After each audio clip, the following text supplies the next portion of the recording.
বাংলাদেশ বনাম পাকিস্তান প্রথম টি-20 ম্যাচ আজকে রাতে মাঠে নামবে। তো শান্ত বাহিনী, লিটন বাহিনী ভাই, এবার এই ম্যাচটা জিতো তোমরা, এই সিরিজটা অন্তত পক্ষে জিতো। মানে প্রথম সিরিজ যেভাবে ইউএর সাথে হেরে গেছে, মানে লজ্জিত ভাবে একদম মান সম্মান সব শেষ হয়ে গেছে। তাদের তো সম্মান মান সম্মান নাই, মান সম্মান হচ্ছে ফ্যানদের, লজ্জিত হয় ফ্যানরা, তারা তারা হয় না, তারা লজ্জিত হয় না।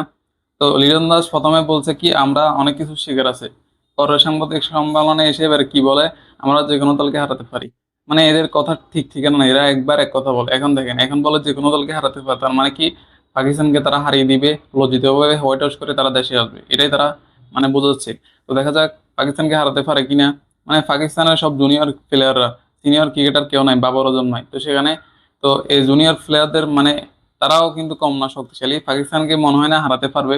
তো মেহেদী হাসান মিরাজ আসছে এখন দলে, আগে তো সে ছিল না।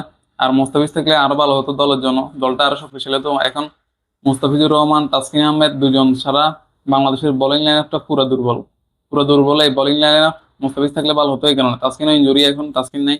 তো এর আগের সিরিজটা তো ইউ এর সাথে এই বোলিং ব্যর্থতার কারণে বাংলাদেশ হেরে গেছে, বাজে বোলিং, বাজে fielding, catch miss, run out miss, সব দিক থেকে বাজে ব্যাটিং এর বোলিং এর কারণেই ম্যাচ আছে। তো এই সিরিজে দেখা যাক কি হয়। এর আগে তো টেস্ট সিরিজ জিতে গেছিল, পাকিস্তানকে টেস্ট সিরিজ হারাইছিল গত বছর।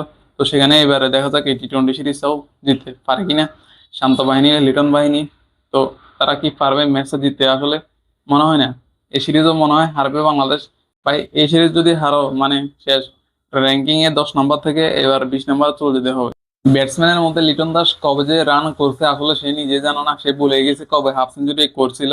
শান্ত পারে না কয়টে, মানে 20-25 রান নিয়ে এরপর আউট হয়ে যায়। আর হচ্ছে মেহেদী হাসান মিরাজ মাঝখান দিয়ে ভালো করছে, তাকে যে আগে মাই সাকিব বলা হয়েছে, সেই মিরাজকে এরপর বাদ দিয়ে দিছে এই সালাউদ্দিনের কোচ সালাউদ্দিনের কারণে। তো মিরাজ এখন আবার দলে আসছে, দলে নিয়েছে মিরাজকে। এবার মিরাজের উচিত যে ভালো একটা কিছু দেওয়া, একটা হাফ সেঞ্চুরি মারা, মানে টর্নেডোর নিচে একটা খেলা, তাহলে দলের জন্য ভালো, তার নিজের জন্য ভালো। তাহলে সবাই তার প্রশংসা করবে, না হলে আবারও দল থেকে বাদ হয়ে যাবে।